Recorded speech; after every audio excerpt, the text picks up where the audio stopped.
I can't hear you.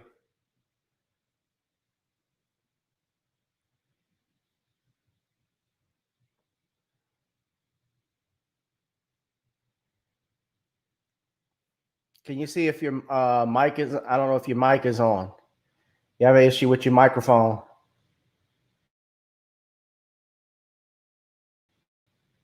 Because I can't.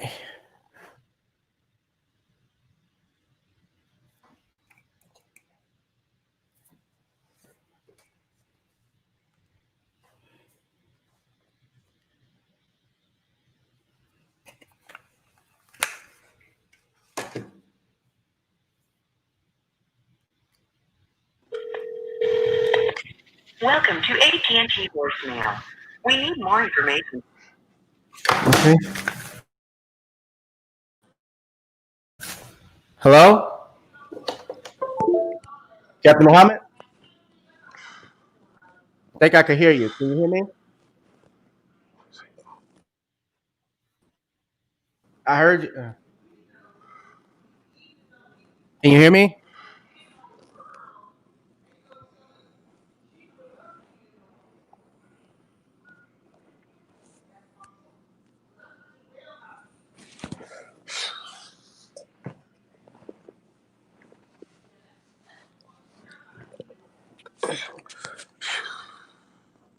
Can you hear me?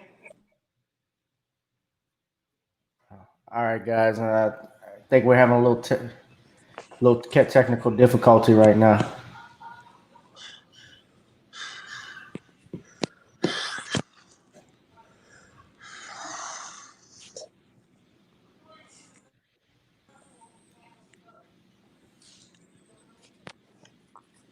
Brother, I don't know what's happening with my mic. I can hear you now. I can hear you now. Can you hear me?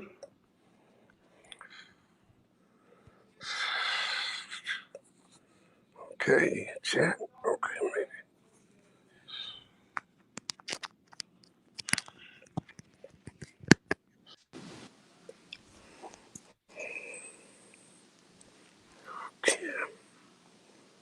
Captain Muhammad, can you hear me? Okay,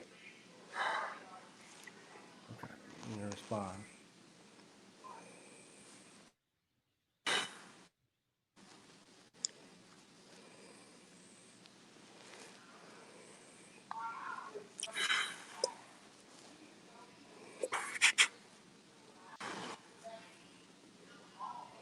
Guys, we're going to be starting soon. I'm just having some technical difficulties here.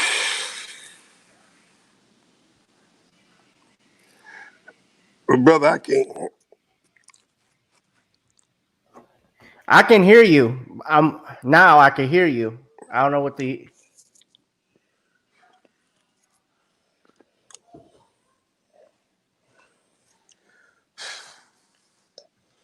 I don't know, my brother. Hey, can you pick? Sure.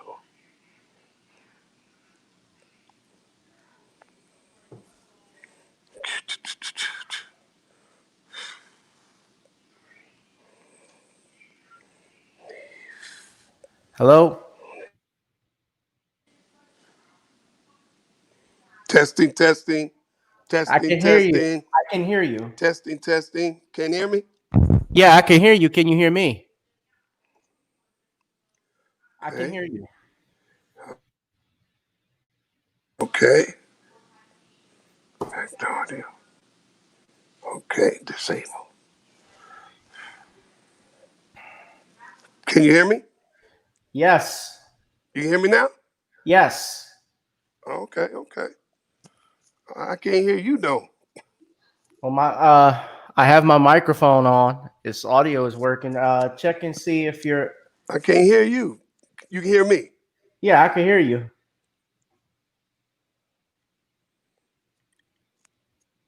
Can't hear you, brother. My audio is Let me on. see here. Everyone can hear me. I don't know. I can't. Can you hear me now? Yeah, I can hear you. Can you hear me? I can hear you. I couldn't hear you initially. Well, brother, I don't know. I can't hear Can you. you hear me? You can hear me, not yet. Yeah, I can hear you. I can't hear you though. I cannot hear you. My mic is on. You ain't on mute, are you, my brother? No, I'm not on mute, but everyone else can hear me. People in the chat room.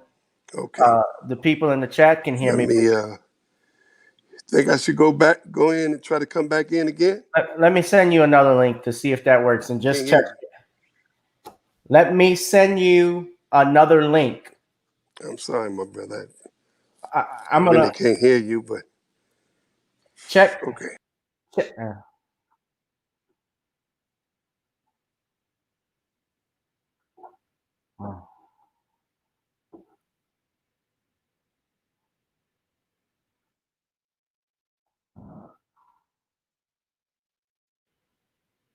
Sorry, guys. We'll be starting soon. Don't know what's up with the brother's microphone there. What's up, Squeaky?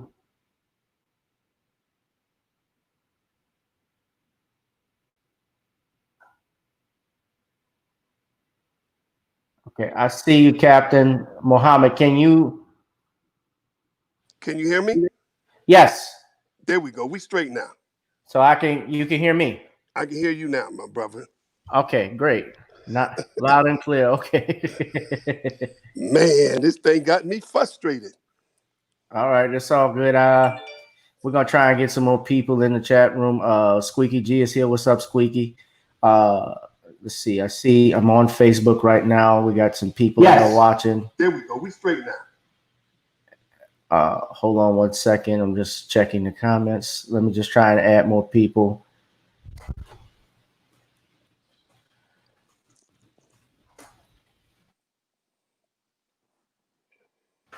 All right.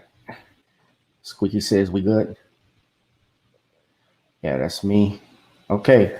Well, we are live, and I'm coming at you with 5. Welcome to another edition of Gavin Richard Presents here on my channel, GBoo2786.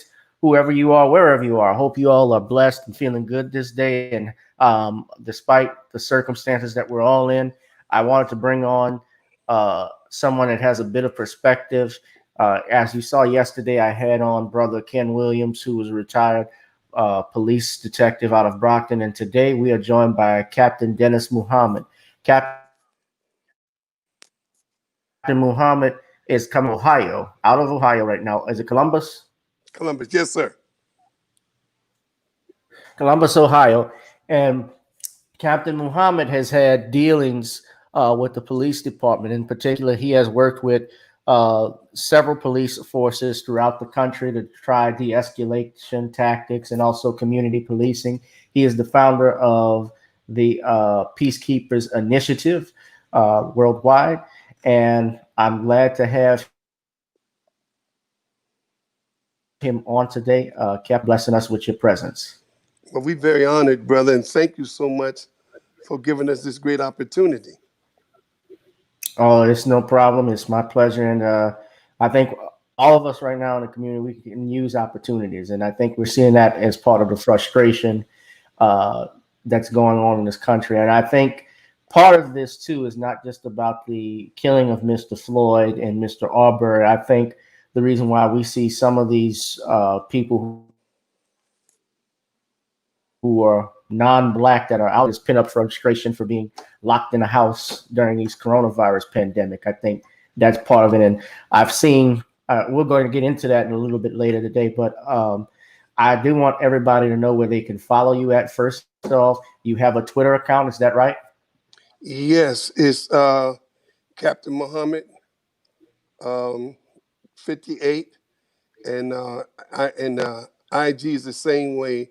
Captain CAPT Muhammad 58 is my Instagram, and of course Dennis Muhammad on Facebook. Okay.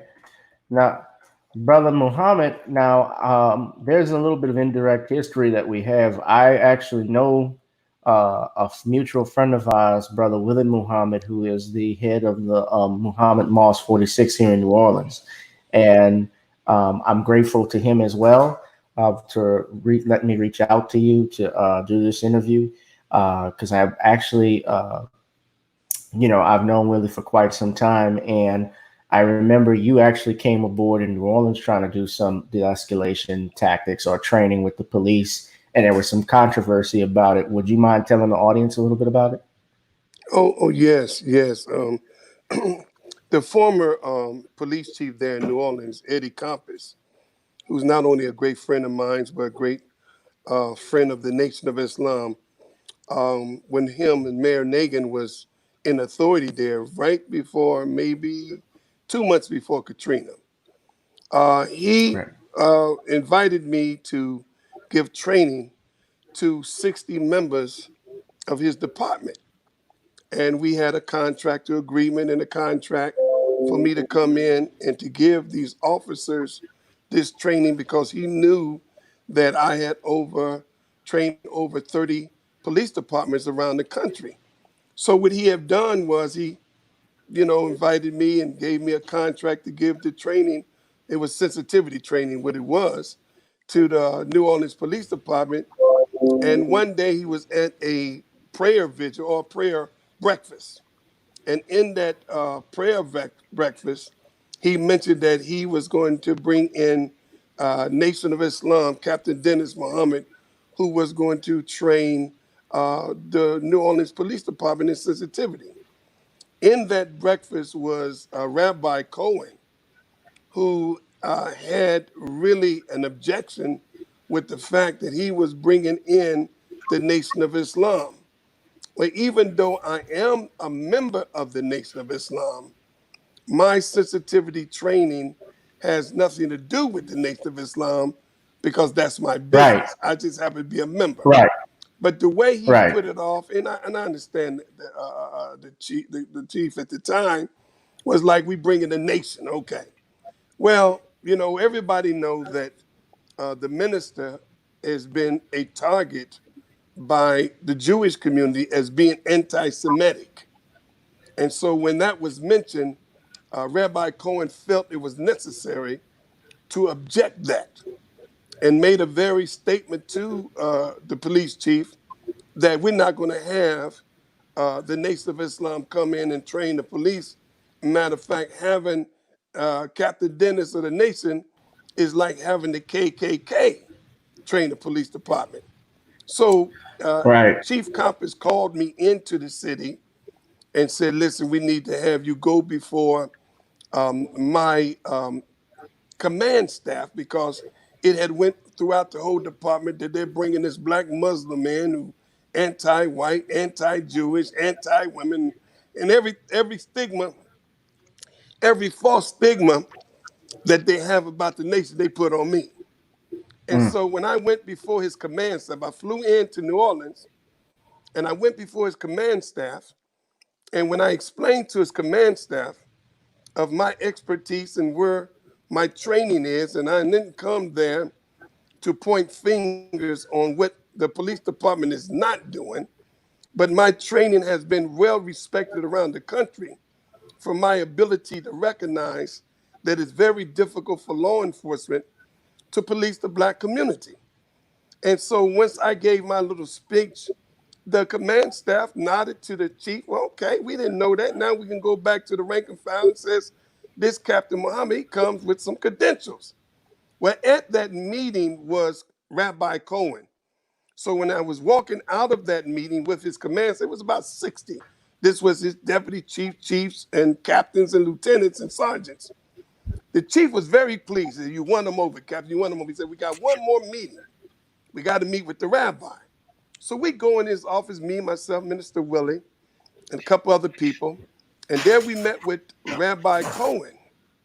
And he said that this was a Jewish holiday, but I had to break this Jewish holiday so I could come and tell you with no uncertainty that we're not going to have you and we don't want you to train the police department. And here was his words. He says, even though, Mr. Muhammad, I don't know you, but your relationship with Louis Farrakhan has tainted you. Well, I was a little offensive on that note right there, but I didn't say nothing. And he said, you must understand, it's almost like having the KKK train the police department. I said, excuse me, let me stop you right there, Rabbi. I said, I take that as an insult. I said, we in the Nation of Islam have never lynched nobody, hung nobody. And even though we have differences with Jewish people, on the spiritual tip, we have never so much gave any Jewish person a bloody nose or even desecrated any synagogue. So why would you compare us with our killers who have had a history of lynching black people? And I said, I take homage to that and I take it as an insult, and I wish you would not use that narrative, not again. So he said, nevertheless. And so somebody tapped him and says, Rabbi, they ready for the interview. So he got up. And when he got up, I sent one of the brothers to say, see what he say in front of the cameras. And the brother came back and said he said the same thing that you just told him, that it was an insult. It didn't mean nothing to him because he said it, which wind up on the 6 o'clock news. Well, nevertheless, the pressure. I remember that. The pressure forced Chief Eddie Compass to rescind the contract because the police officers said they were not coming in to work as long as this guy, Nation of Islam. And so, man, it was the headlines in y'all's newspaper, Nation of Islam, top security gets the boot. And of course, when Eddie Compass rescinded the contract, I got many calls from lawyers who said to me, well, you know, you could sue the police department because if he rescinded the contract based upon your religious belief, then the city charter is that you cannot discriminate any city contract based upon somebody's race, ethnicity, or religion. And so I said, no, I'm not going to be at odds with a black mayor and a black chief. So we decided to take the high road by the Honorable Minister Farrakhan's advice, and we didn't do that. And of course, the rest is history. And the day I did the press conference, it was right the first day of the Essence Festival. And the next day was that week that Hurricane Dennis came into New Orleans. And of course, everybody was saying, hey, man, look what you got. You got a hurricane called Hurricane Dennis. And it was really a Category 5. And it was said it was a very unusual season for a hurricane to come that early. So I said, they should call it Hurricane Captain Dennis. But then I had no clue that this hurricane, it was the prelude for one that was bigger, which was Katrina. And of course, the rest is history. So the minister told me, he said, brother, I called him, he said, if you sue the police department, he said, I'm telling you, you would not be able to train no police department nowhere in the country. And he said, all lawyers make you think you got a good case because they win whether you win or losing. So I said, yes, sir, you're right, brother minister. And so after that, you know, I took the high road, and he told me, if you take the high road, he said, brother, you'll get many, many more contracts. And right after that, under Mayor Kilpatrick, they brought me in Detroit, and I wind up training the Detroit Police Department right after, you know, they gave me the boot in New Orleans. But that's the history, my brother. That is a very interesting history. And of course, you know, I remember all of that. I was about 19 when all of that went down, and that was in July of 2005. The summer was hot. And Katrina, truth be told, a lot of people forget, and I don't want to get off subject, but Katrina, which when it hit Louisiana, and it really didn't hit New Orleans, it actually hit the Gulf, like Dick Gregory, further east of New Orleans. It actually was a Cat 3. And I remember Minister Farrakhan coming down, and he talked about to the people about the levees and whether they were blown or not. And I actually, that's right. I document all of that in my book that people can go see. Katrina, Eyes Have Not Seen, Ears Have Not Heard. That's your book?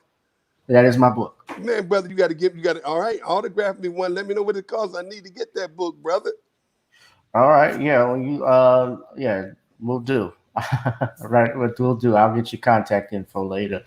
But what I was going to ask you, of course, you know, all of that stuff that was going on with Katrina. I remember that, and I still do writing, but of course, being an attorney, I'm busy with stuff. So, but of course, now everybody's at home, so we're trying to get some normalcy back. So I'm starting to write a couple more books as we Okay. speak, nonfiction stuff. But yes, yeah, and you mentioned Kwame Kilpatrick. There was talks about him actually trying to be released recently. I Yes, don't know if you're brother. familiar Yes. with the COVID-19, Yes. and they've rescinded that now. Yes. Just briefly, if you could tell me, how was it working with him? Oh man, let me tell you, we used to call him the hip hop mayor. Kwame Yeah. Kilpatrick was really uh, the first of many men like him and Mayor Nagin, who was put over real major black cities. Being he was young, he had swag. He was part of the hip hop generation, and everybody loved him. The sad Hmm. part about any of our blacks who wind up in positions of authority, we get people around us who may not be as honest and open with us and have hidden agendas. And of course, Kwame downfall was not that he mishandled funds, but his downfall was his illicit affair with his chief of staff. And that was the beginning of his downfall. And what they got upset with Kwame was that he used city money to do an out of court settlement of the police officer that he fired that was on his security detail. And he should have never did that. And then he lied under oath, and he got caught on a perjury tip. And of course, there was other things they dug in on Kwame where he may have given a contract to two of some family members that did not run the business or take the money and did what they supposed. So he was a victim of a political assassination. Why would you give a man 28 years? And I mean, it was the most unjust sentencing that you would see, but it was part of a bigger picture of getting out of these major cities all of these black mayors. And then right after Kwame, they came after Mayor Nagin, as you know.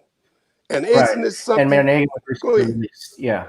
He was recently released because of the Yes. COVID-19 pandemic, and there was controversy about that. But I remember when he did the Chocolate City speech, and what happened was with that, and Brother Willie has even talked about it. I document this in my book. There was a meeting with these white business owners in Dallas, Texas, where Reagan was. Now, from what I've spoken with in my research, speaking with Dick Gregory, Mayor Nagin actually had a home out there in Dallas. He told me before Katrina, he had evacuated his family there. That's what Wow. Dick told me. But nevertheless, yeah, a month before Katrina. Now, nevertheless, Mary Nagin gets accused basically of the same thing, stealing fund, embezzling funds. I don't Yes. know Same. what exactly, but a lot of people think it had more to do with the fact that he was fighting to keep the right for the people of New Orleans, the Yes. right to Yes. return. Because Yes.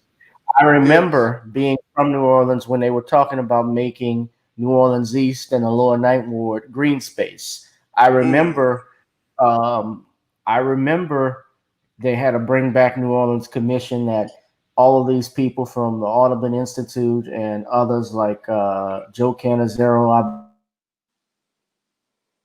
believe, and a few other people talking about that. And you certainly see, I don't know if you've ever been back to New Orleans in a while, but if you look in the New Orleans East area and you look in the Lower Ninth Ward, the areas still look the same. Yes. They have not really Yes. changed. There's no economic development. That's There's right. no malls. New Orleans is the only city I know, and I lived in Baton Rouge for 10 years after Katrina. And Baton Rouge, at least 12 years actually. Baton Rouge, as much as it was not, people complain about it not being New Orleans. Baton Rouge at least had two shopping malls. They had hospitals you could go to. There was movie theaters I was next to. Stuff that at one point when I was very little, we had out here, but we don't have it anymore. And Yes. yeah, and so I think that a lot of the stuff that problems that we're seeing not having any decent places to shop, the high level of crime, and you're seeing all of this rage being pent up today now with these protests. And of course, I'm going Yes. to talk with you about Mr. Floyd. That's I just wanted to rant about that a little bit, Okay. but yeah, and Kwame didn't get out, but Ray Nagin did, and that was I found that to be interesting. But And remember, dear brother, it was Ray Nagin who really challenged Bush during the Katrina that right. he said, "You don't care about us." Remember now, that was something I think he paid a political hit for, was the statement he made to To Bush tell him about how they. get There you off his go. ass and Remember that? I don't know. Did he come say? down here and Or help was us. that? Or Yeah, was that? it's Or was crazy. that one But man who said they don't care about? I don't know. But he made a statement that I think. he said What was that statement that he made? I'm so I can. he told them to get up off their ass. Yes, yes, yes, yes, yes. And so I think that was he took a political hit. But again, and Kwame, my man, and I mean he's my man's in there, man. I love my brother. We helped get him in. That I think was another part was that he was lost. He was losing the re-election, and he asked the minister to help, and the minister gave the FOI in Detroit the permission to help him, and we helped him get reelected. And that's why he was such a great help to us. So it wasn't hard for me to get the contract training the Detroit Police Department. It wasn't not no political favor, but it was the fact that he recognized that our ability to help teach police officers the proper handling of people and how to police a community without abusing that community. So yes, two great young men. One gets out. I pray for my brother release, and I believe that maybe Trump may give him a pardon. He may, but we hope so. I do want to talk to you. Well, I do want to bring this up. I wasn't trying to, but they let out a. We had been involved with a group. I've talked about this before with the situation going on, even with Dr. Bill Cosby, Yes, who's in Phoenix Correctional Facility on bullshit charges. Excuse me, because we know that that case was closed. The prosecutor had closed this, and at 83 years old, blind, and also being a veteran of these United States Armed Forces, he was not given a fair trial, and he's rotting in jail for something uh, that hadn't even been proven in court. And that actually, if you check out my YouTube page, I interviewed Captain Dennis. I interviewed Tom who you interview? Who? Mesereau, who was his attorney. He was an attorney, and he even said, out of the capital murder cases that he has tried each year in the South, he said all of those were pretty fair compared to this case. He said this was the most biased case that I've ever been a part of. I've never seen anything like it.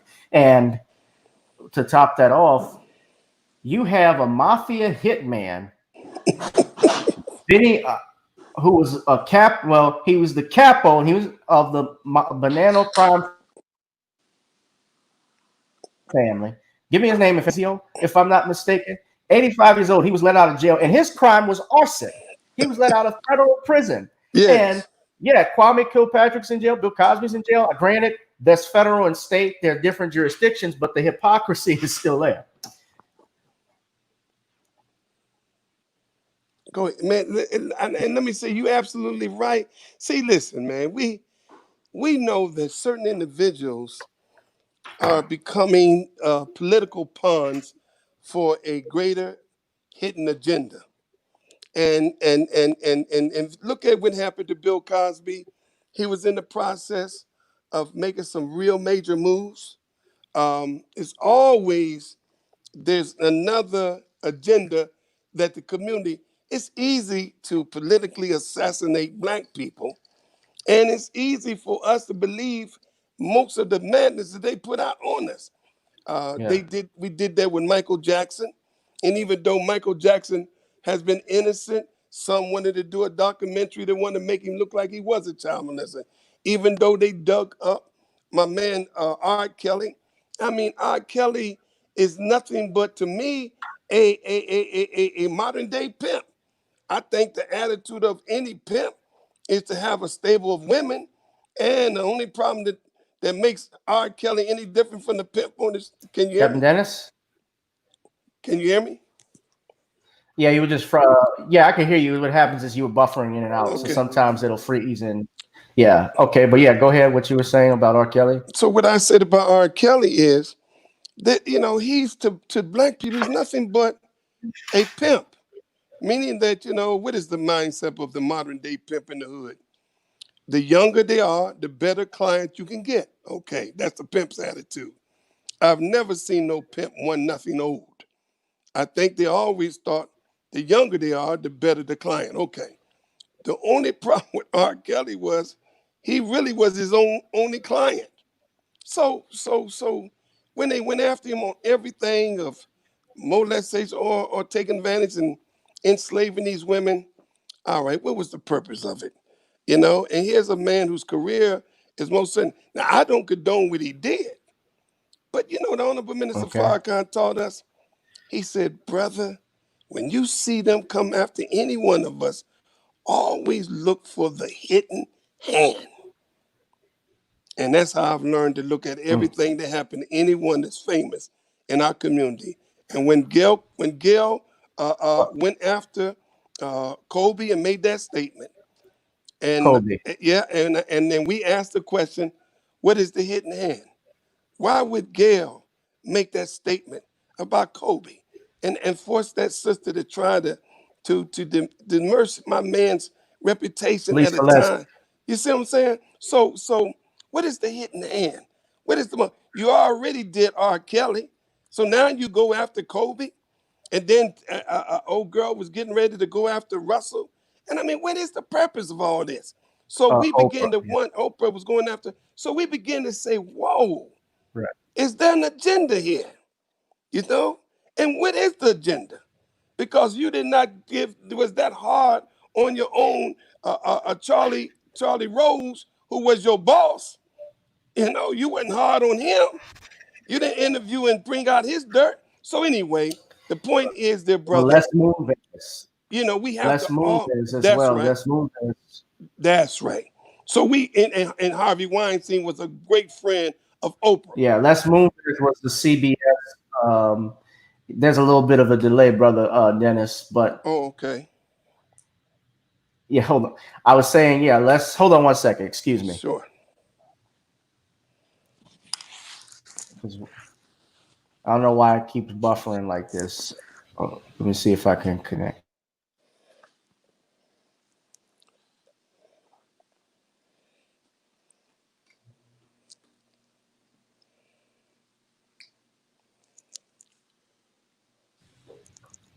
All right, Captain Dennis, can you hear me? Yes, sir. Yes, sir. Okay, that may be a little bit better. Yeah, well, the thing with what I was gonna say is that the I see you, Squeaky G. You see, I'm looking at this through StreamYard because Stream Studio. So sometimes it may be buffering in and out when I'm on here. I don't know how it is on like the YouTube channel that this is shared with or Facebook. But Squeaky says we're coming through good. Okay, that's great. But no, what I was saying was yes. Well, Les Moonves, who's the CBS anchor, the CBS president, executive Yes. at where Gayle King and even where Oprah worked at one point. He was actually accused of sexual harassment, and obviously nothing happened there. He's married to Julie Chen, and Julie Chen was on the show The Talk, and she had to step down because she had egg on her face. She was out there actually criticizing Camille Cosby for defending Bill Cosby, but she went ahead and defended obviously her husband, Les Moonves, who was accused of touching women inappropriately. What you say about Kobe Bryant and Gayle King is absolutely correct, because the question what Gayle did was she asked Lisa Leslie a question about Kobe. She says, well, should his legacy be tarnished because of the sexual assault allegations? Yeah. And she says, no. Lisa says, no, because number one, he went to court. It was dismissed. That's right. For whatever reason why it was dismissed, they said she didn't want to testify, but really what it was that they had DNA evidence that showed that she had 4 other people she slept with. Yeah. And there was even a news article I posted on my Facebook shortly where a reporter who actually sat in the trial said the woman just testified that during the sexual act, she said it was painful. Kobe said, "Oh, I'm sorry." He apologized, and they stopped. So that's not rape. That's not rape by the definition. If he stops when he says too much, that's That's right. right. That's But right. where Gail, excuse my language, where she fucked up with was when she did the statement, "Well, you wouldn't know it, Leslie," and she should have just stopped Wow. right there That's right. after the question, because your job as an interviewer is to ask questions, not to That's give right. a That's statement you right. don't know about on someone that well, Lisa knew Kobe Bryant better than what you did, and people clap back at her. And then when Snoop Dogg claps back, of course, and rightfully so, they come at Snoop Dogg, and even Yes. Susan Rice, who is the former ambassador under Barack Obama, she Yes. threatened Snoop Dogg. Now, I said this myself. I wish that Mrs. Rice would have been that aggressive. Come on now.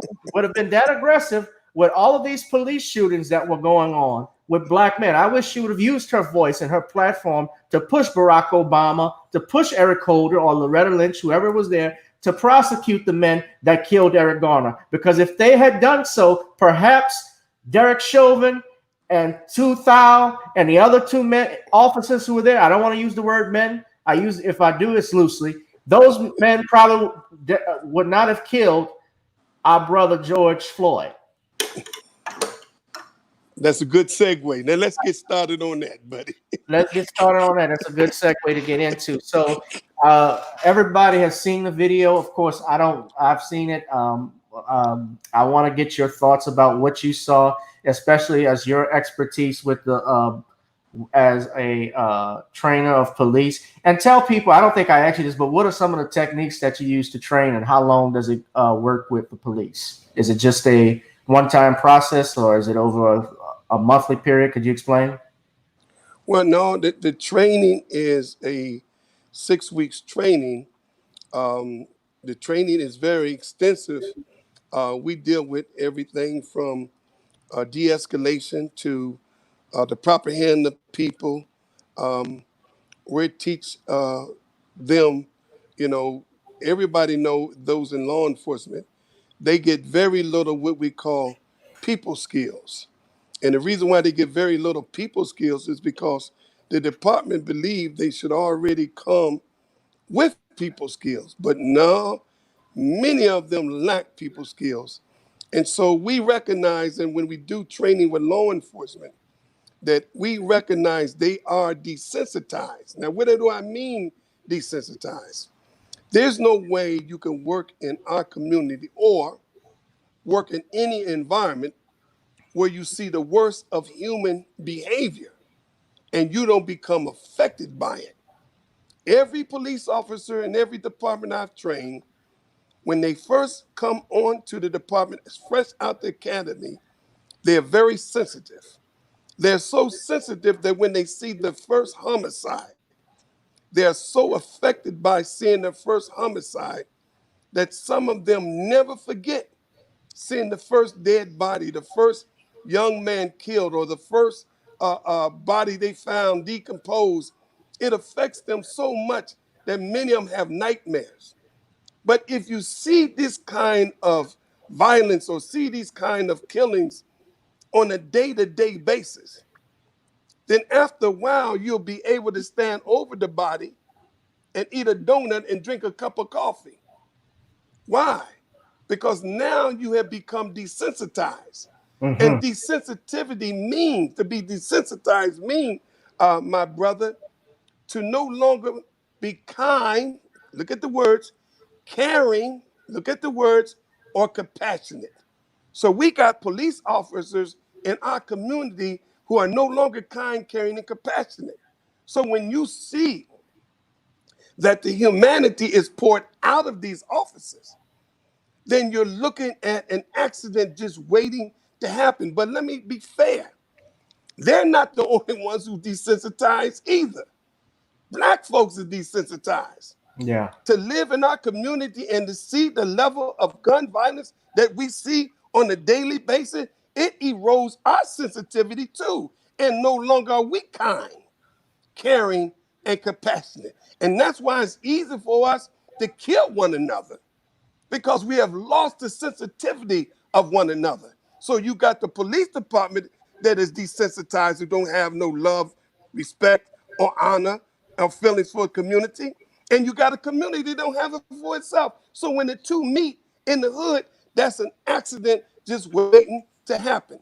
So I recognize that these men and women in law enforcement, they're giving, look here, they're giving the best training that you can give any police department in the 21st century. Matter of fact, in 1972, the officers dying in the line of duty was over every year about 200 dying in a line of duty every year from 72.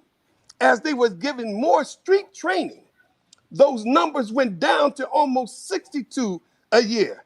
Well, what had happened? Why more officers are going home is because they were giving a training on how to go home. But at the same time, the suicide rate went up in law enforcement. So even though they were able to go home more today, but they only go home to eat the gun, as they call it, or blow their brains out. So something's wrong with that picture. Well, the community don't give a doggone about the police. But I recognize that they were not giving what we call emotional survival. And so what they were getting was a tactical survival, but that tactical survival was absent of the emotions that would allow them to survive beyond being a police officer. So I practiced my training and came up with a professional training that gave these officers and poured back in these officers through my training some sense of humanity that they lost or eroded working in our environment. In the same training that I give them, I had another training where I went into the black community among my people and gave them a training that would pour back into them humanity and love for self and kind. So I would never, dear brother, train the police department if the police department didn't pay me to train a strong segment of the black community. I would not do one without the other. I was a marriage counselor, and what good having the man at the table and the woman don't show up, or having the woman at the table and the man. If I'm going to build a marriage, which is called bridging the gap between community and law enforcement, both communities have to be trained. Absolutely. And I think, I don't know how well training would have done per se in this case with George Floyd, brother Dennis, just because when we look at the video and Derek Chauvin basically practically has his knee on, well, not practically, he literally has his knee on George Floyd's neck, back of his neck, for nearly 8 minutes. 5 minutes of those, we can hear George Floyd screaming, I can't breathe, I can't breathe. And then he passes out. But before that, he calls out to his mama. Yes, He's also yes. calling out, telling the officers to get off of me. I'll get in the car. He has surrendered. And keeping in mind also, he is handcuffed during this particular time. So you have seen the video I've taken, Captain Dennis. What are your thoughts about what you saw, if you could share with everyone? Well, listen, there is no question. Some of the most conservative whites knew that was a crime of violence, and that was absolutely a murder. Mm-hmm. And when you see such a crime of violence and murder, then you no longer look at that as Mm-hmm. the police just doing their job. No, no, no, Right. no, no, no. This is not new, though, to us, dear brother. We had in 1975 another situation in Los Angeles, California, where they were using what you call a nightstick to subdue us, and they used that nightstick around by pulling us with the neck. They put the nightstick and pulled the nightstick on the neck, and the nightstick closed the vein, which caused men to go unconscious. So they knew it would make them unconscious.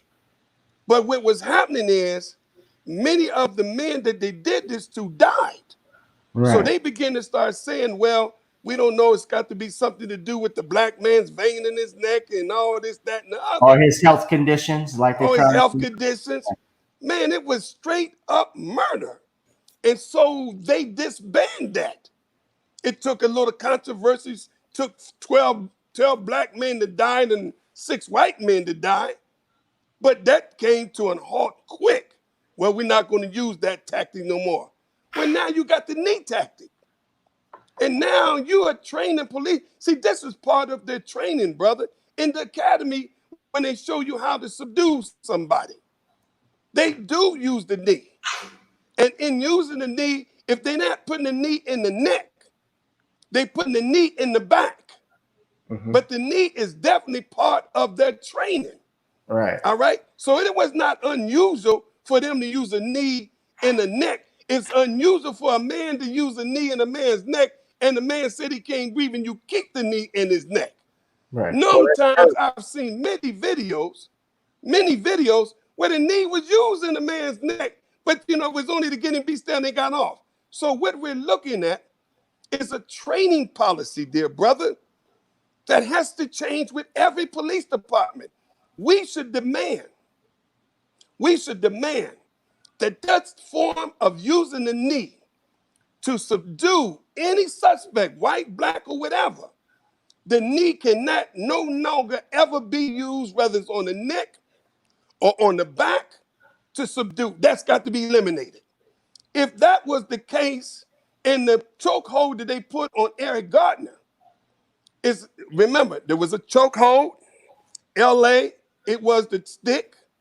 With Minneapolis, it was the knee. And back during slavery, it was the rope. It seemed like they got this fixation by cutting off our wind. Knee, stick, chokehold, or the hangman noose.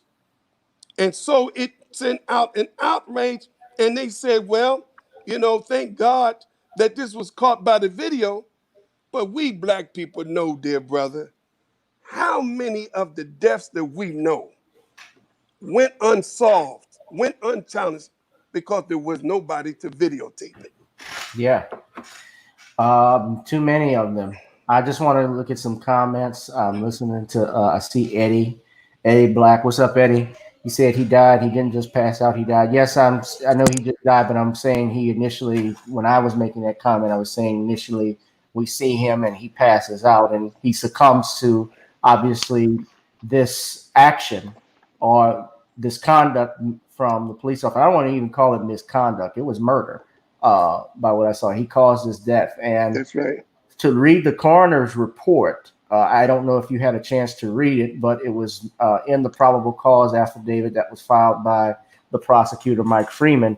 They are trying to say that there were underlying health conditions, such as his hypertension, that led to his death, including they also mentioned that there was no strangulation or asphyxiation that contributed. But anyone looking at that video with common sense knows that that's bull.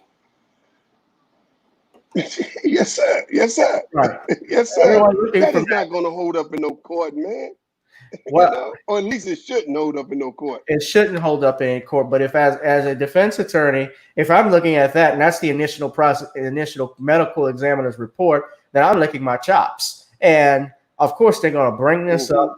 And I think you might end up having what we got with the Amber Gaga situation, where keep in mind, the officer is only one officer has been charged. Derek Chauvin, former officer, has been charged, and it's third-degree murder, which only carries 25 years. Second-degree manslaughter, I believe, only carries 10 maximum years, if I'm not mistaken. So, according to the Minneapolis statute. So, overall, this man may end up only doing at least less than 10 years, and depending on what good behaviors, and he could get walked. And there's a possibility he could be acquitted. I mean, wow. You know, those things have happened. We saw the Philando Castile shooting, which was in Minneapolis, Minnesota, as well. And this was a brother who he had a concealed carry permit. He wasn't doing anything wrong. He was complying, and because the officer was just a punk coward, he shot at this man and killed him. And thank God he didn't kill the baby in the back and the woman that was sitting next to Philando. Yes. And that's another question I have. If you are a police officer and you're easily scared, don't you think maybe that this line of work is not good for you? Well, you know, let me say this, dear brother. They did an interview with a so-called, well, with, I ain't gonna say so-called, with a friend and associate of the man that was arrested, the officer was arrested. And the news reporter asked her what kind of guy was him. And she said, oh, he was a good guy, very quiet, and you know, this, that, and other. She said, but it was, you know, he acted different when he dealt with black people. You know, he seemed like, you know, he was more afraid, he was more aggressive, and you know, and there's a lot of police officers, she said, there's a lot of us like that. But I noticed that he acted more aggressive and like he was somewhat so-called afraid. Well, in reality, is that that's the cover up of a racist mind. Right. And when you look at that and you see a man who commit that kind of crime, well, you're looking at an individual who's in the department. And believe me, dear brother, one thing about the police department, every one of them know he was an asshole. And let me tell you, that's why he could not get nobody, I bet you, in that department, nobody wanted to roll with him.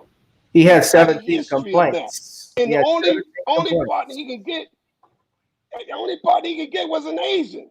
He was to get an Asian. And let me say this. One thing about the police department, let me tell you what a sergeant told me of the Syracuse Police, my brother. He said, Captain, let me share this with you. He says, all police department know who the assholes are. They do. But we not turning our assholes over to the community. They're our assholes, and we deal with them the way we want to deal with them. So what he was basically saying, everybody knew this dude was a touch off. There was many officers that did not even want to patrol with this guy. But why would his commanders? This is where I'm hoping that not only do the 4 guys get charged with murder, but I should say that they should ask for the removal of the police chief. They should ask for the removal of his immediate supervisor and his commanders who knew this guy had 9 complaints, but you still kept him out there in the community, so you got to pay a price as well. Yes, they all got to go. I think all of them got to go for that. I think they were negligent in keeping him on there with 17. I can't hear you, brother. Are you speaking? Can you hear me? Can you hear me? Yes, I can hear you. Yes. Is your audio working? Can you hear me? Can you hear me, dear brother? Yes. I can't hear you, though. I cannot hear you. Don't tell me we got this issue again. Okay. You want to come back? Hear you. I don't know what's happening. Let me. Hold on. I know what to do. All right, guys. It's not over with yet. We're just having a little technical difficulty. I don't know why. I see Eddie saying 18. Yes. Yes. Yeah. Look, Eddie, I'll just tell you this much, man. Don't be surprised with anything about the police chief, whether these guys get off with this or not, man, because I've seen so many situations where this has happened. I'm not saying that that's going to be the case, but I just know how the legal system is and what happens. And I think we have. Yes, I can hear you. Can you hear me? Okay. Yeah, I can hear you now, my brother. Okay. I can hear you now. All right. See, they're trying to work to keep us from figuring it out. Hey, man, we're gonna believe in the conspiracy theory. See, They don't want us to talk this truth, brother. No, I've had issues with even with YouTube because I've seen some of my subscribers. I've seen if I have a certain amount of subscribers, I had 350, and now I'm down to 327. I've also had people who can't get my updates or live notifications when I go live. So YouTube messes with a lot of the analytics. It's no secret that they do that. They've actually pulled the monetization of certain groups. So eventually, like I said, I also have a podcast. That's what I started doing, called Gavin Richard Presents, and I've started promoting that just so that I can have more freedom and won't have to be restricted with things of that nature. But of course, I just have to do one plug-in, Captain Dennis. I would like everybody to see the ticker at the bottom. Please donate to the channel if you want to see more content like this. This takes a lot of time, but this is also information for the people. So anything you can contribute at Cash App that you see that ticker below, please do so, and subscribe to the channel on YouTube, GBoo2786, and also check out my podcast, Gavin Richard Presents, on Anchor. That's on Anchor. So as you know, we're talking to my guest, Mr. Captain Dennis, who he's been given some fire right now. You see, he keeps sweating, so that's why he's wiping his head, because we're talking about this situation in Minnesota, and basically it looks like it's going to be a hot summer. And we're talking about the failure of the police department here, because they should have dealt with this man prior. And he had incidents where he shot at a Native American person. He shot at a black man. He's had a history of complaints. Earlier today, his wife supposedly is divorcing him, I read, and she said she's praying for the family. She doesn't have any children by Derek Chauvin. But, I've always, it says here they were married for 10 years, and she's planning to divorce him. I've also heard a rumor. I don't know if I should say this until I get confirmation. Supposedly, I won't say it until I get confirmation of it, because I just don't want to spread a rumor, and it ends up. I know that's right.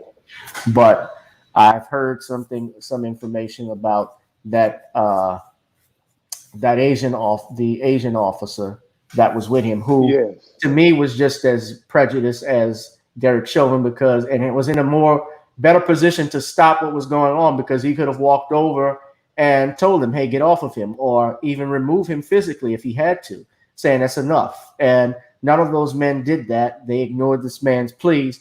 And another thing we have to deal with, Captain Dennis, is why the stop was there initially over a forged $20 bill, which we don't even know I don't even think this brother actually forged the $20 bill himself. Many people every day, because money is exchanged all the time, and transferred all the time. People carry around $20 bills and $10 bills that are fake. They don't even realize it. Most people don't even use cash today anymore, because everything is electronic. Everything's on a credit card. So when I look at that footage and I hear the story, you have the Arab store owner that calls the police. And, I think another problem in our community, in Black communities, is that we have Asian and Arab store owners, business owners, who treat Black people like shit.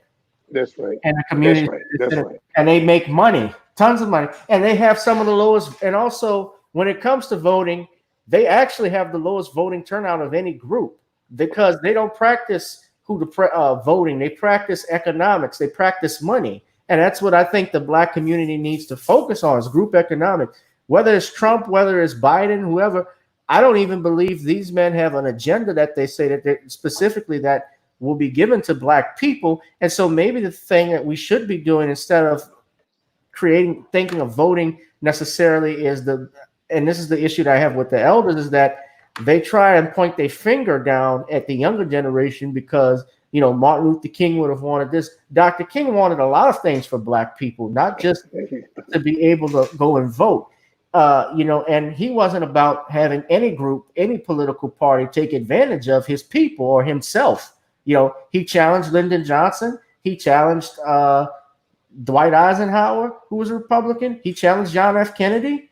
So I would think, and even today, if he was still alive, he would be he would have challenged Barack Obama. He would have challenged Donald Trump. I don't think he was limited in that. And I don't know, exactly what would be the plan right now,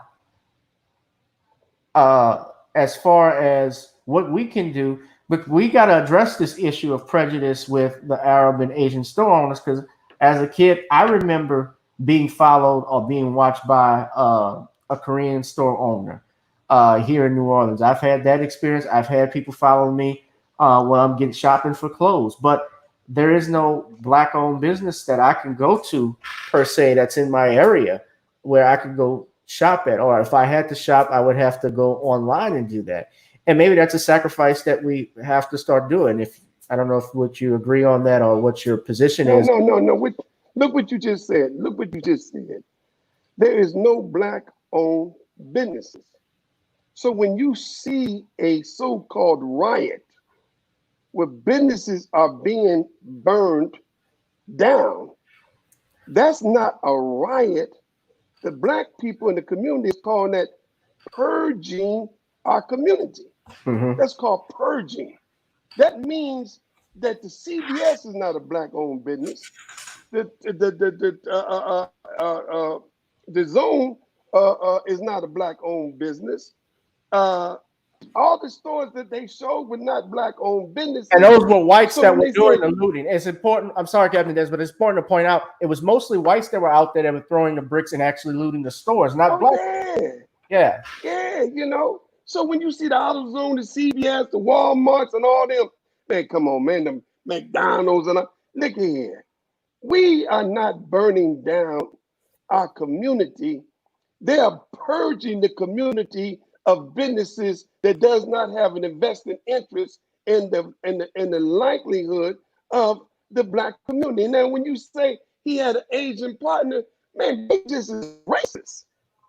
So we don't see the Asians as somebody that recognize our struggle. Oh no, the Asian nail shop people. Have you seen those videos Oh when yeah. you're I looking at talked the about it. Asian Korean beauty salon? When our sister went in and go in and get her some hair, a big old fight, and the lady wouldn't let her out because they said she did X, Y, and Z, and how they followed around the store. How we looking at these Arab stores who are come in our community, say they are they are Muslims, so-called Muslims, but they sell pork, alcohol, and sometimes drug paraphernalia is being sold out of these so-called convenience stores. And guess what? You never see the Arabs with their women working in these stores. But they ain't got no problem hitting on your woman. So we have allowed people to come in our community and give us poor service and poor quality, inferior goods. Well, whose fault is that? Is it our fault? Is their fault? If we refuse to do something for ourselves, if we refuse to own our own nail shop, own our own beauty supplies, own our own convenience stores, if we refuse to have our own businesses in our community, don't get mad when somebody come in your community and provide what they call a community a service to you, and then take your dollar and don't respect you and your dollar, and you continue to patronize them. I don't call them the fool. I call us the fool. And after a while, when are we going to wake up? So this pandemic is a great opportunity for us as a people to not only to reassess our relationship as it relates to the black community, but we have a great opportunity to leave out of this, come into a conversation where, hey, you know what? This is a chance for us to do something for us. And let me tell you what this unfortunate situation is presenting today, dear brother. It is presenting the opportunity for black people, black men, to patrol and police their own community. I guarantee you, dear brother, ain't no way in the hell the white police officer could come in your community when you out there protecting and patrolling your own community. They don't go in the Jewish community and assault and abuse the Jewish community. They don't do that in the Italian community. They don't do that in the Asian community. They don't do that in among the Irish community. Why do they do that among us, brother? It's because we're disunited. But if we got united and we as men put on our shirt like my organization is called the Peacekeppers. So I don't care what organization you are. You got the AME Peacekeepers. You got the Nation of Islam Peacekeepers. You got the Crips and the Blood Peacekeepers. And we put aside all of our religious differences, all of aside our political differences, all aside our social differences, and put aside our even sports differences and come together and patrol our own community. I bet you a donut to a dollar. It'll be very difficult for any police officer to come in our community and insult it and disrespect it when you got black men on deck. I put my life on that. So if we want to get rid of this racist behavior, stop killing one another and let us start protecting one another. And when we do that, man, it's hard to come in a community that loves itself and abuse it. You would never come into any community that loves itself and abuse it. And that's why you don't go in the Jewish community. They love themselves, so you won't go and abuse the people that love themselves. You won't go among the Italians. So when it comes to our community, we are haters of self and kind. We're the number one abusers of each other. We don't support one another. We hate on one another. There is some of us that love ourselves, but not in the numbers we need. And we have the only community, brother, where we don't protect our women, we don't protect our elderly, and we don't protect our children. And it's the only generation that is afraid of the very children that we produce. Till we get that together, brother, we will be down this road tomorrow. Amen. I have never seen, and I was telling my father this the other day, and I was actually telling my guest this as well. I have never seen a story where a white police officer, went into the Korean community or the Vietnamese community or Arab community, and you hear of a police style shooting. If it does, it's extremely rare when it happens. Of course, when you have a black on white shooting, like you had a police officer who killed that yoga instructor, a black police officer, they prosecuted him. And I think he got even more. Yeah, he went to jail quick. There was no waiting 2 days or anything like that. He was prosecuted immediately. And it comes to the fact that we're not able to protect ourselves. Now, what I was talking with Mr. Williams last night, I don't know if you got a chance to check out that interview, but you can check it out later on YouTube, everyone else. When I was talking to him, we were talking about that incident where you saw all of the people standing on the curb recording the phones. Could they have intervened? And you had even asked me that. And I was telling everyone about the defense of other statute, where tell us about that again, brother. Well, you schooled me on it. Yes, well, defense of others basically means that if a person can use force against their accuser, against their attacker, reasonable force, and they're not in a position to, and you come upon them, well, you can use that force to repel the attack. So if you saw, for instance, if you walked in your house and you saw, I think using a house is different because it's still burglary, but and you can meet force with force anyway to repel an attack. But if you witnessed a bank robbery and you saw a teller with a handgun pointed to her head by the robber, and you had a concealed carry permit and I shot the robber, well, I was defending the bank teller. So by rule of law, that's self-defense or defense of others, really, and you should not be prosecuted for that, although you can go to trial for it. But if the evidence proves in your favor, it's likely you're going to be found guilty on that. Now, when it comes, could that been used in this case? Could that been used? Let's use the case we talking about with the brother. And I was getting to could that. The defense of others? Go ahead, please. I need to hear this one, brother. As you being a lawyer, I definitely respect lawyers. Y'all know the law. Sure. Well, not necessarily. It couldn't have been used because by rule of law, police officers are given very wide discretion. So even in an arrest that is unlawful, you would not be able to, and you can't interfere with the police officers' duties, whether they're lawful or unlawful. And of course, however, there is something called human instinct that I think supersedes even any law and morally. You know, if you believe in God and you saw someone dying, you know, obviously you would want to help that individual regardless of what was going to happen to you. And I just, as our humans, my human instincts, if I was there, I would like to think that I would have done what I can to intervene to get those officers on. And basically, if I had to go to jail for doing that, or even if I were killed, then they were going to have to kill me because I would not have allowed them to kill a human being the way that they did. But wait a minute. Let me say this, Lloyd. Let me say it. You said this. I read that. I looked it up. But it is nowhere in the defense of others where it says police officers are exempt to intervene if they commit an act of violence or crime that is causing. Well, listen, because I want to give you, if we see a police officer and I go by and I see his car and I look in there and he's molesting or raping a child or a woman, you mean to tell me I could not use the defense of others to stop him or intervene? Is that what you're telling me? What I'm telling you is that you could try and use that in court, but the bottom line is, I mean, we deal with it in court. But what I'm saying, what you're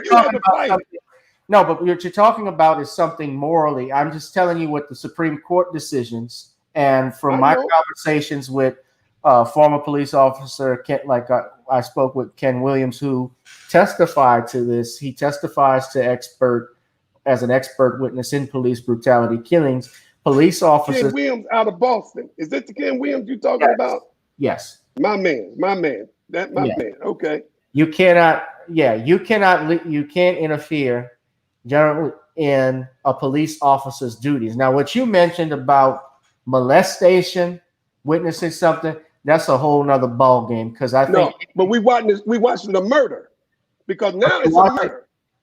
Correct, but if we watching you kill somebody, you're watching is that not his duty. Wait, hear me out.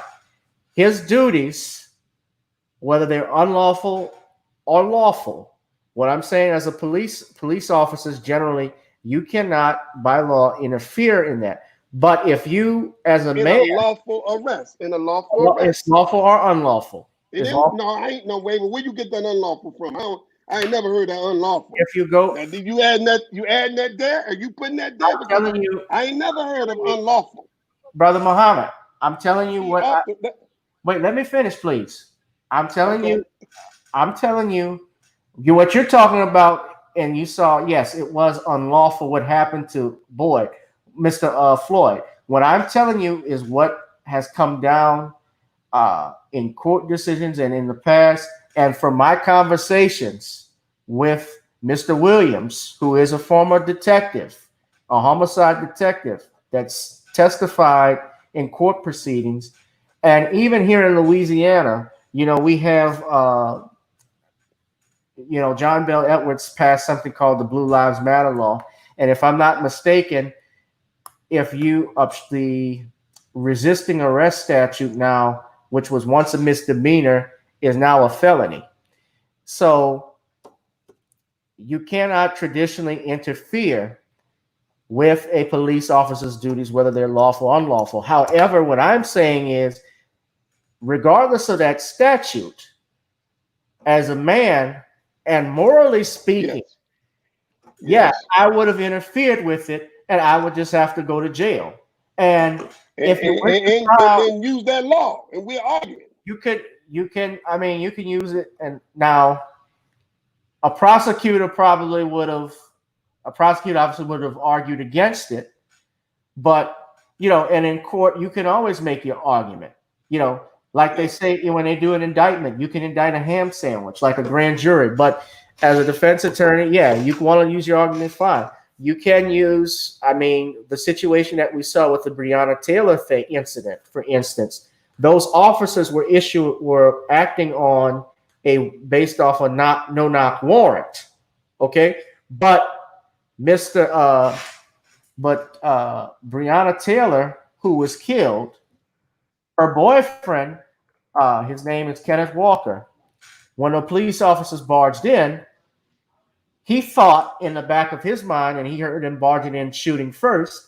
He went to go grab his pistol, and he fired back because they didn't announce who they were as police, and he thought these were robbers coming in. So, but yet they still arrested him on a charge of second-degree assault and attempted murder of a police officer. Now, he, fortunately for him, and a couple of things happened. The guy who was the drug dealer that they were supposed to arrest, first of all, he was already locked up. They were at the wrong address. Miss Taylor, sadly, was killed because of them. And the other thing that worked for him was that he had a judge who is an activist judge, who is someone that we need, Judge Alu Stevens, out of Lexington, Kentucky. And so that judge removed him of his bond obligation, but also agreed to dismiss the charges, although the charges were dismissed without prejudice. So the point I'm saying is that human instinct is human instinct at the end of the day, no matter what a law written on a piece of paper or what. Like we see right. What we saw with Hurricane Katrina, law and order was out of the box once the levees broke, supposedly, and the water was coming in. When we saw what happened with the LA riots and so forth, and what we're seeing now, law and order is being questioned. Law and order is being challenged, actually, because people are frustrated as to what has happened by this incident. So human instinct takes over, and regardless of what's written on a piece of paper, and the only commandments, I truly follow, the commands we're supposed to follow that are written in stone is by the finger of God. Now, I would, like I said, have those guys intervene. Maybe they would, and they could have used that defense. Would they have been found guilty? And let's just say Mr. Floyd is alive today. I would rather him be alive and in jail than being innocent and dead. But okay. But let me say this. Yeah. Let me share this with you. You probably know my brother James Carter, lawyer there in New Orleans, used to be the drug czar. Okay. I was talking to him right after I got off the phone with you, and of course we both looked it up. He says, "You know what, Captain? It does not say and exclude police." And he said, and the citizen arrest, when you look it up, does not exclude police. So it says the key words, and it may be a problem when you do it, but a good lawyer could show that this was an act of a crime that was being committed. And according to the rights of a citizen to making a citizen's arrest, all of that fits. Now, you may be taking a chance to get involved in interfering, but a good lawyer can prove this man cried out, "I'm making a citizen arrest because I'm looking at a crime being committed, which is murder." Boom. Now, whether he's the police or rather if he was raping a woman, I'm making a citizen arrest because the crime is being committed. It ain't got nothing to do with kind of crime. Right. It is a crime that's being committed that's causing the loss of a human being's life. Whether it's a police officer doing, whether it's a preacher doing with a collar, whether it's a mean man with a kufi on. All right. So my point is, I hear what you're saying. And of course, it's up to a good lawyer to, if it don't fit, we're going to quit. A good lawyer. You see what I'm saying? A good lawyer would use all of the loopholes that say it doesn't say that. Because how do we know a crime has been committed when they took my brother? Is because now the DA is charging with murder. So you don't have to wait to see him charged with murder when you're looking at murder. So if we as a citizen decide to make a move that's because we see murder being done, then it could be argued in the court. Then they could say he may not have died. Have a right. Or we could have said we saved him. You do not. But wait a minute. But you made another point. I have the moral right. You see that, and what you said, it supersedes man's right, And that's a choice any individual make when they get involved. Because remember now, you know, we have the man that watched him die. He's crying and he's in pain today. The brother talked about the sister is going through trauma, and he said only if I would have got involved. So he's crying in his mind because I'm sure the thought was in his mind. He's seen it happen. I'm sure the thought was in his mind, and I'm sure two things may have came up in his mind. Do I have the legal right to stop him? Do I have the moral right? If I have the moral right, what is going to be the consequences of me doing this? Right. So it was fear. But the bottom line is every man reacts a certain way. If it would have been me, now people say it's easy said, man, if it would have been me, I would have, yeah. But if you ain't got no history of being no hero, then why all of a sudden we think you're going to be one now? You see? So when I'm a man like this, and I like what you said, but I think what needs to be done, my dear brother, is that we have to come up with a law that gives the citizen a right to intervene when somebody's life is being taken, whether it's being done by the police or not. And I think it's not wrong to try to come up with one.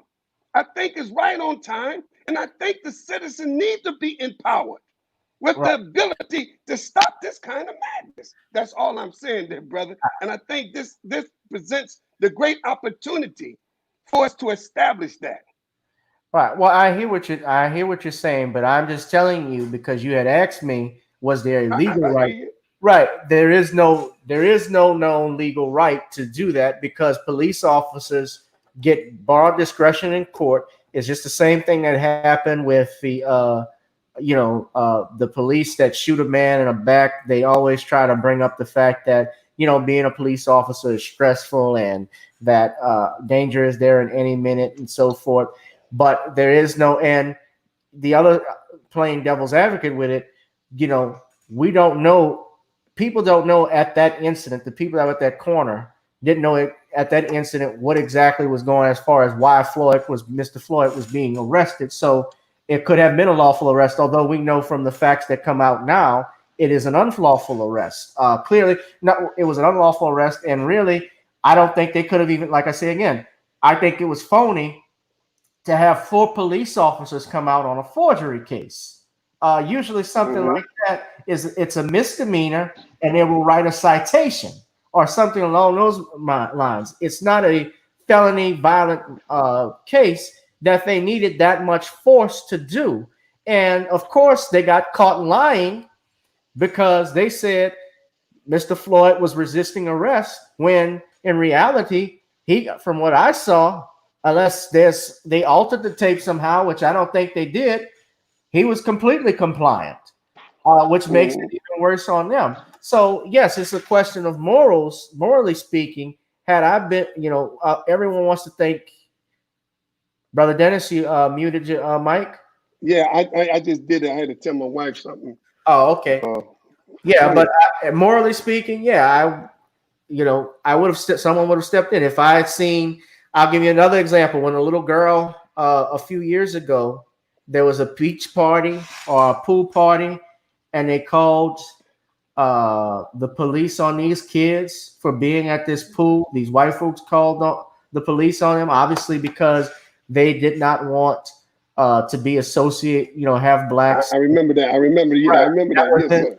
And I wrote a letter to the police chief and a DA because that was in McKinley, Texas, and that little girl was only about 12 years old, and this 200-pound police officer puts his back. That's right. And the male kids were trying to intervene, and I think the cop got up with his almost about to grab his gun to stop. Yes. Right. Back them up. Yeah. To back them up because they weren't. I mean, these are kids, but when you're talking about swimming, of course, that's not only a physical sport, but that's a very interactive sport where and social thing where you're basically touching bodies with other people, and of course, white people don't like, maybe not all white, but white in general, they don't like that stuff, as you saw with that famous picture or infamous picture, I should say, where the hotel manager is pouring acid in that swimming pool where all the blacks were, Yes, and, yes. and you Back saw in the 60s, yes. and you saw 50s Dorothy. maybe. Yeah, I think it was in the 50s or 60s, and the Dorothy Dandridge story, where all Dorothy did was put her feet in the water, and they had to scrub the entire pool out. So Hmm. we have situations like that, and those kids, stood up. Even with the situation where the girl was being yanked by a police officer in that school, and you saw a principal or teacher, a black male teacher. They don't show his face, but he's standing there, not doing anything, while this officer basically body slams this child to the ground. Hmm.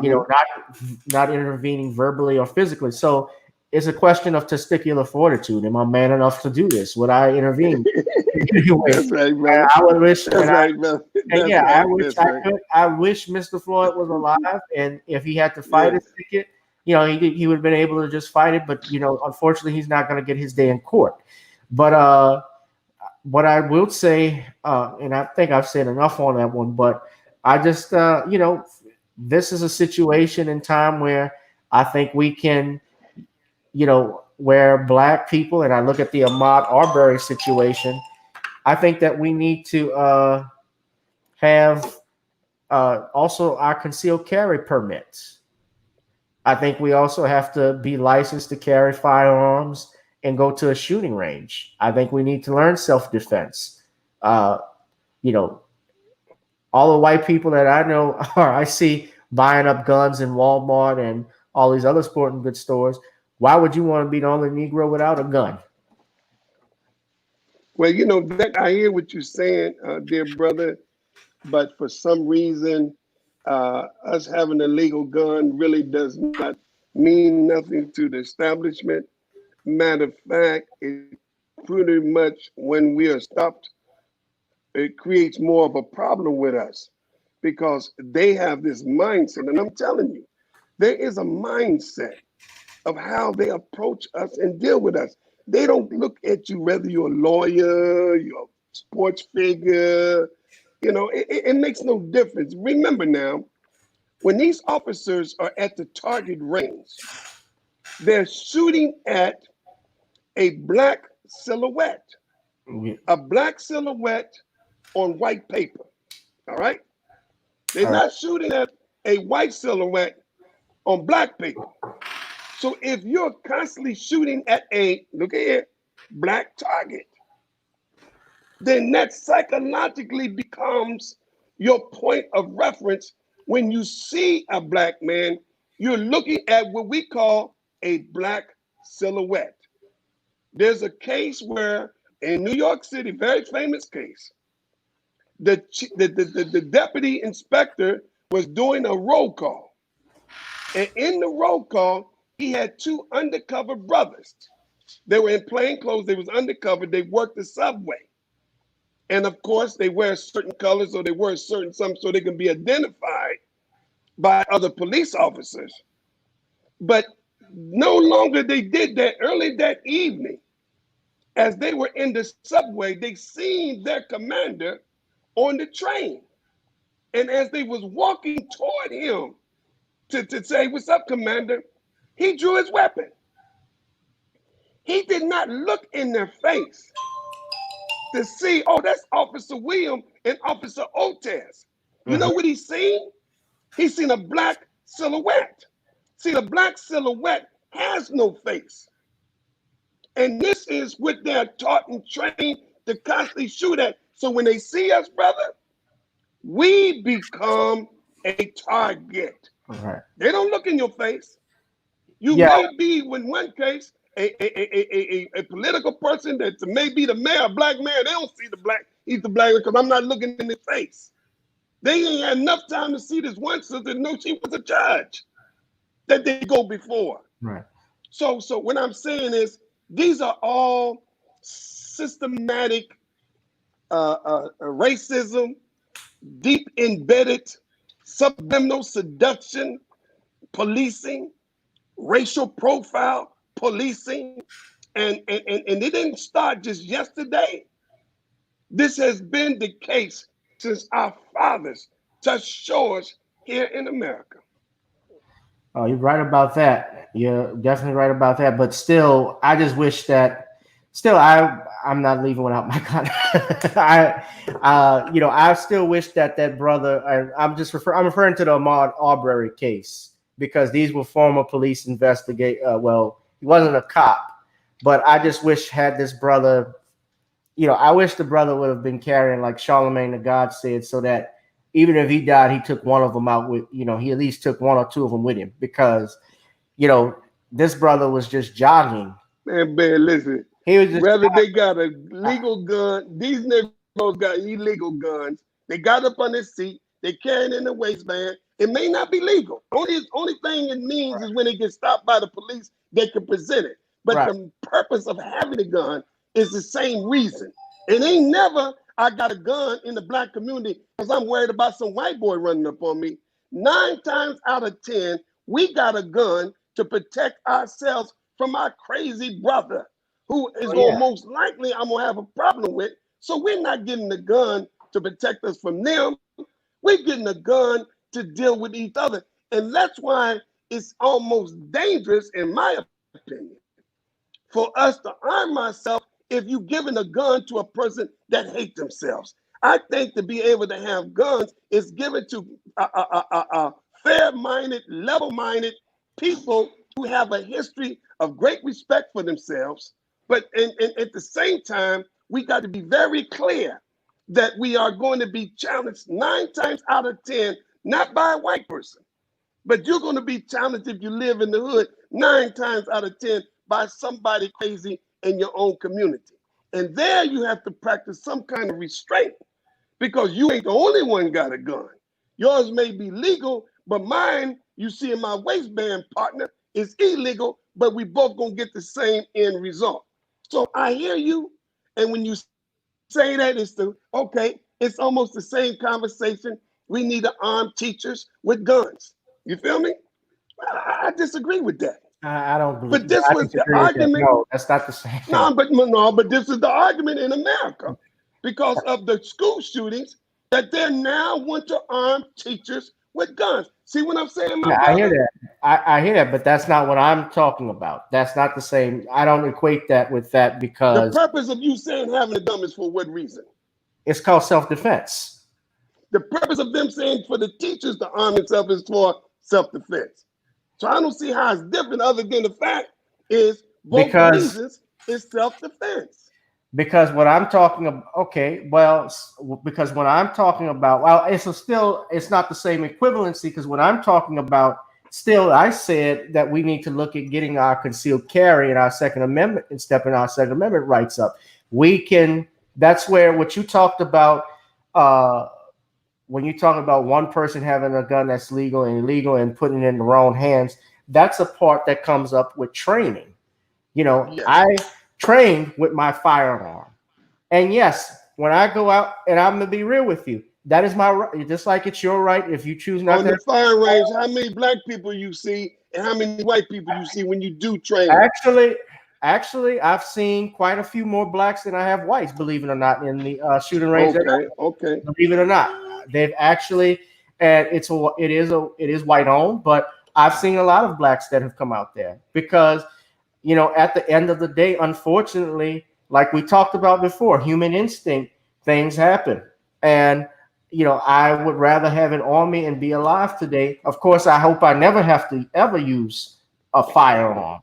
I never want to be in that position that I would take someone's life. But I know that things happen. I know we've had people try to break into our homes and so forth. And we interact with, yes, most of the time you buy that because you're going to interact with someone that's going to look at you. That's why I don't like you. There you go. But I don't look like you. They look like you. But still, whether they look like me or they don't look like me. No, come on. Whoever comes, let's keep it 100, man. The 9 times out of 10. Right. 9 times, because more black people live in proximity mostly with black people. That's okay. There you go. Okay. That's all I want to make it clear. I understand that. I understand what you're talking about, but I'm saying still for my right, for my self-defense, like I say again, I wish that brother who was jogging he couldn't have had that anyway. But I just think that, just like Charlemagne, I wish he was on, because if you saw the interview that Charlemagne did on it was MSNBC News. I like what he said, and it caught, and Right. the lady had to, I heard it, and let me say that, and say he did have a gun. Say the brother did have a gun. It would have been more of a justified reason for them to shoot him, to say he had a gun and he drawn it, because ain't nobody gonna sit there and say, What role it's going to be argued after he's dead in the court. Yeah, it was an illegal gun. Well, let's say but if he had shot and fired and killed those guys, yeah, he would have been on trial. No, wait a minute. Now, he had to been a great shot. You got 2 guns on you, maybe 3. Now we got let's keep it. Now it may be. I would rather take my chances going to court, because I know judges. But if some bastard comes up with me with a shotgun and they try to stop me, if I have my firearm, I'm gonna defend myself. And whether we go to court, whatever the decision is, it is what it is. I'll fight to the death for that. But that would have been if it would have been a good outcome. Not realistic, because jogging and walking and so forth like that, he wasn't thinking of anything like that. Yeah, I know, brother. I know. He realistically didn't think nothing like that would happen. I don't think anybody thinks that they're gonna ever get, they're gonna get lynched like that, because that was a lynching, for that brother to get shot. But no question. And they treat dogs better than they treated that man. What we looking at, brother, and I want to say what you're saying, and I totally agree. We're looking at a real increase of outright blatant racism. It's no longer subtle. It's no longer institutionalized, and it is that. But it's now becoming so blatant that a white woman have a problem with you telling her to put her dog on a leash. Right. It is blatant now. There is no longer, it's no. So with that in the rise of racism that is showing its ugly head, is a real good reason, and I totally agree with you, that Black folks need to start arming themselves, and like Malcolm X would say, by any means necessary. Right. That's what I'm saying. You never know. But get trained, get certified, learn about that would be the right thing to do. And this is the point I'm making as well, because I know we're gonna wrap it up in a little bit, but the point I wanted to make is that our former, whether we have former Black veterans who want to teach a firing range course, they would be perfect. I know some who would do it. I know people that have concealed carry, so they could actually show Black, how to use a gun, how to unload, what's the difference between hang fire and misfire, things of that nature, so that they become comfortable with that. Keep in mind, even in the civil rights struggle, they don't talk about these brothers, but you had the Deacons for Defense. You had the Negro with Guns. That was the book that was written by Brother Williams, I'm not mistaken, and the Black Panther parties and so forth. And of course, J. Edgar Hoover, the FBI, they went after all of these individuals. But they stood up against the Klan when the Klan would come into the neighborhood. That's how the Deacons for Defense was actually founded, when outside of Bogalusa, Louisiana, they were actually marched up and were marching through that Black neighborhood, and all of these veterans who had M1 carbines and shotguns and other type of automatic weapons, they had them pointed and said, "Turn your ass around." And they did. Hey, wait a minute. Well, let me say this. I want to add to this, brother, because this is very critical. I think them young boys who got illegal guns need to be trained how to use it, because they got this notion that you can shoot a gun sideways. Yeah. And that's why many of our young people are shooting innocent people, because they don't know how to shoot. So, if they're going to get a gun, hell, and they're illegal, they can't get a legal gun because most of them got a felony record. So what do? Most of the guns in the Black community are illegal guns. We don't have a problem with legal guns. We have a problem with illegal guns. And if we started with our community, there you go. So here we talking about they out there with an armed response. Okay, I can see you out there walking out there in Georgia with the brothers that got the guns now, but you don't own no militia depot or no militia dump. You don't have nowhere where you making your own ammunition. How long can you can hang when you run out of bullets? Where you gonna go? You gonna run to Walmart? Oh yeah, I need to get some. Yeah, come on. So you can never be the man that would give you the AK-47 while he got the cannon. Then he gives you the cannon while he got the missile. He loves it. He's a man of war. And even though we mean well, and even though there comes a time there has to be an armed response. But however, understand this. He's a 6,000-year-old warrior. And when you go into battle with him, you're not going in battle with somebody who's new at this. You're going into battle with people who are true to this. And so whatever we got with our little pop guns, and they may be heavy armed, it ain't gonna be too long for you gonna run out of ammunition. And when you do, that gun has no value other than to throw it at somebody, take the butt of the rifle, hit somebody. You better get one with a bayonet, because you're gonna have to maybe have to use the bayonet when you run out of bullets. But the bottom line is, we don't want to send our people with the crazy attitude that you got to come with an armed response, because I know they would love that. That would give them such a justified reason. Let one person pop off a gun and shoot any one of these police officers in this protest. Let one. I guarantee you, all bets are off. And I'm in Columbus, Ohio, brother. The governor had just called in the National Guard. We under curfew in Columbus. But Columbus has a history of Kent State, where the National Guard fired on the campus of the students and killed 4 of them. So it ain't nothing for them to fire and kill people. That's seemed to be their history. So when Donald Trump used the phrase, after the looting comes the shooting, he ain't lying. They're saying now it ain't so much after the looting come to shooting with the police, but in Los Angeles, California, under the Rodney King, when they went to start looting in LA, let me tell you, the Asians start shooting and killing some of the doggone looters. So he's not feeding. There you go. He's not just feeding the police. Donald Trump is using a secret coded message to all you whites. You got the right to kill these Negroes if they come and violate your business, and you got it from me, thus said the president. That's what they're saying. So we thinking he's talking about the police too. But he's telling the citizens, the whites, man, do what you got to do. And we ain't peeping the hidden coded language. We say, well, that's the police giving. No, he's telling all these white folks, man, look at here. They loot your place, you shoot them. And they're going to use Donald Trump's words to justify those actions.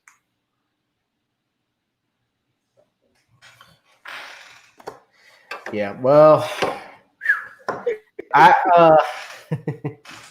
well, you know, that again, I see all of that playing in, but I mean, with all of this stuff that's going on, we don't have. I know that in Louisiana, when you mentioned the National Guard, I mean, look, they killed peaceful protesters back in the 70s. The Smith Brown Student Union is named after the 2 brothers that were killed, and they know who killed these men, but obviously they've never really disclosed it. The attorneys for the family, they've had several attorneys, and they didn't want to touch it because it's such a fire cake, you know, that's coming up. And no, we don't own any of those things right now. And no, we may not be ready for an armed revolution. That's not what I'm advocating per se. That's not actually what I'm advocating. What I was talking about was a self-defense mechanism, is defending ourselves from these men, like with the Auburn. But that's what could be misconstrued. Now, I know what you meant, but you know we ain't the only one on this stream. And you don't never want nobody to take good intentions and say this what they was advocating on my man's show. You see, I know how they think. And I know we're not the only ones that is talking to each other. This is happening all around the country, and they're waiting for somebody to justify saying they're calling for an armed response on these talk shows. And so now that gives all of the all of the munitionists, all of those white racist groups an opportunity to arm up. And this is what they want, man. They want to get them guys in the pickup trucks and let's go get these. What? So you seen the police surround this guy's home. I mean, they lined around his home like this riot. And they said, you're going to protect the murderer? And I said, well, what's going to happen when the same police that's there protecting this dude, you got to go in there and arrest him now? Huh? So we see there's already a GoFundMe page set up in 3 places for this guy. Come on, man. Everybody don't see what he did was wrong. And the only one who see what he did was wrong is a sick, racist individual. And that's telling you the climate of the mindset that's out there, that you would set up a GoFundMe page. Come on, man. They did it to the 2 guys in Georgia. Yeah, I saw that. Come on, man. We still dealing with, man, come on. It's the them versus us. And let us not be lured to sleep because we got a few benevolent, good white people who join in the struggle. Thank God for you good white folk.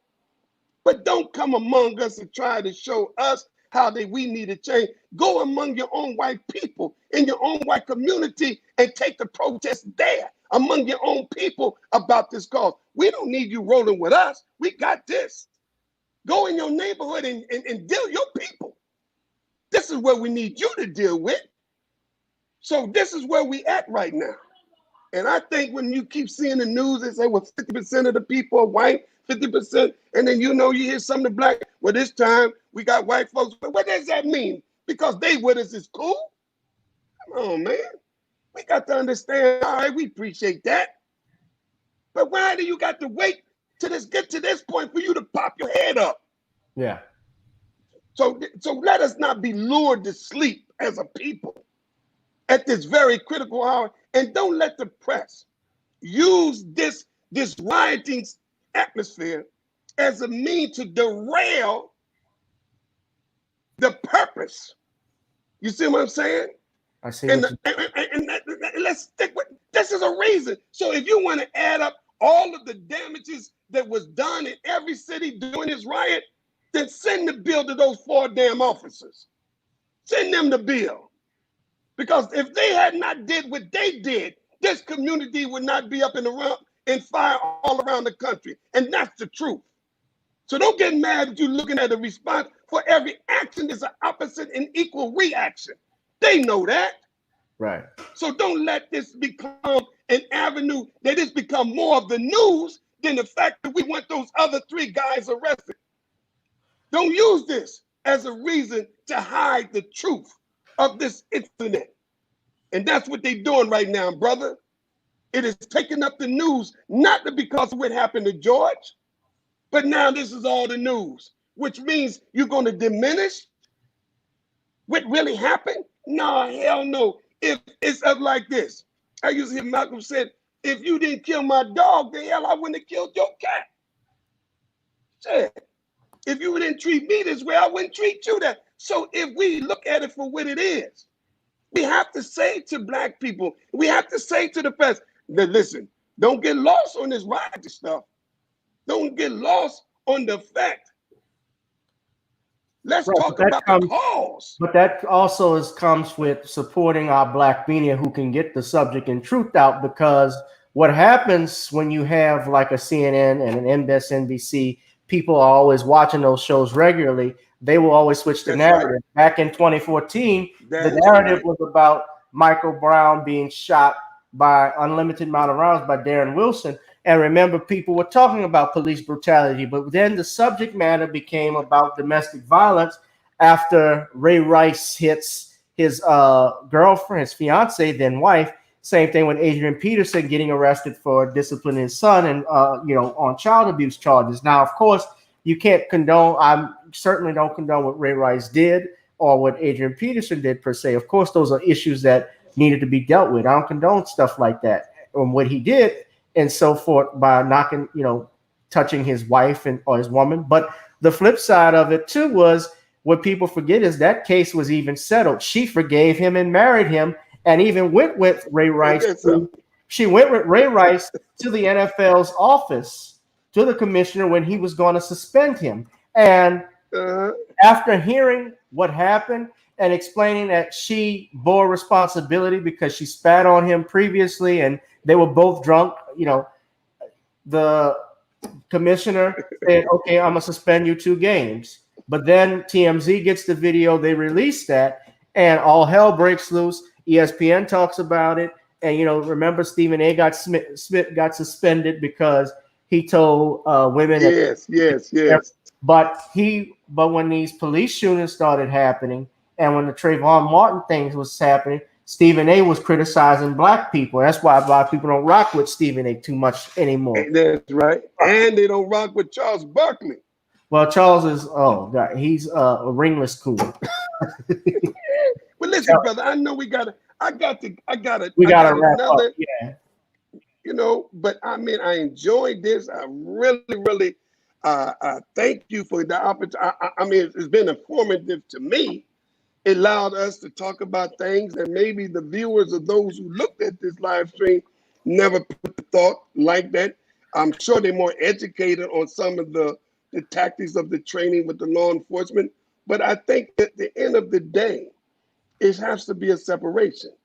I'm a member of the Nation of Islam under the leadership of Minister Farrakhan. And the Nation of Islam for 90 years, and the minister going to give a speech on July the 4th. And everybody should be tuned to see what he got to say about this whole thing. The minister have not spoke out about it. He's been very silent. And so we're very excited on July the 4th to hear what the minister got to say. We did the Million Man March, Million Family March, Million More Movement, and 10-15. So we known to put millions of people on the mall. But however, dear brother, we have to understand that the Nation of Islam for 90 years have always called for separation. And our people never was for. Martin was for integration. Malcolm was for separation. And now people begin to see that, man, we just can't get along with these folks. We need our own schools. We need our own businesses. We need our own. And I love it because this is a clear sign of us now beginning to patrol and police our own community and make it very difficult for any cop who has bad intentions to come in our neighborhood. So, hey, even a negative thing could produce a positive result. There's no doubt about that. Brother Captain Muhammad, thank you very much for joining us. Did you ever have anything you want to plug in, or? But no, listen, you can go to my website. It's the Peacekeppers with an S.org. The Peacekeppers.org. That's our website. You can follow me on Instagram. Everybody, I ain't got as many the Russell Simmons, all them. I got a few people. But it's Captain CAPT Muhammad 58. Captain Muhammad 58. I really thank y'all so much for giving me this great opportunity. And brother, you keep doing the work. And I'm going to see you. As a matter of fact, I'm hoping, if you don't mind, I'm going to draw you into a conversation with some other people because of your extensive knowledge in the area of law, if you don't mind. No, I don't mind. No, I don't mind at all. That would be great. So, brother, thank you so much, my brother. And let me know, if there's any comments afterward, people saying about this, hit me up so I can see some of the things, and maybe we could do a part 2, okay? Sure, no problem. And before you go, don't leave this yet, but I did have one thing I wanted to ask you after I end the broadcast. Sure. Yes, sir. Everyone, this has been another episode of Gavin Richard Presents on my channel, GBoo2786, and on my Facebook page. Thank you all for tuning in. Please subscribe to the channel, GBoo2786. Please donate at GavinRichardEsq and Google Pay Gavin.grich1@gmail.com. Please be safe out there if you're going to be out there protesting, but make sure who you're protesting with, because there are a lot of fake, I think the proper word would be provocators that are out there. Yes. Or as Dick Gregory would say, agents, because a lot of that is out there. But be safe, guys, and be blessed. I love you. Peace. And wait a minute. And let me say this. And don't forget about the coronavirus. Yes. That is very real, family. And practice social distancing. And I'm still quarantined until they come up with a cure. So You can go out there because it says okay if you want to, but I just got too many health issues for me to get out there. So I'm not taking no chances. All right? All Peace, right. family. All right. Peace, everyone. Hold on. It's not over with.